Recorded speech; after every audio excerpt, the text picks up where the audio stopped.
this is Amy from ROPO Windows. Today I'm going to introduce a kind of door, aluminum casement door with hinge security screen. The screen swings to the inside.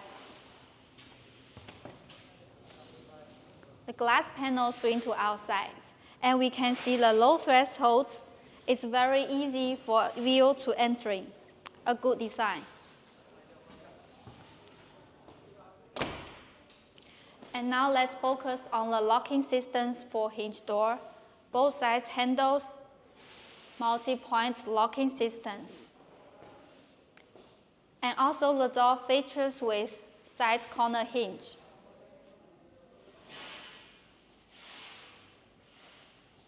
Now let me introduce how to lock the hinge door.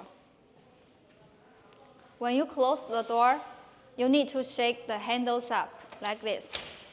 And you can see the deadlock pulled out, and then we can spin the key. And the handle will be fixed. And now open.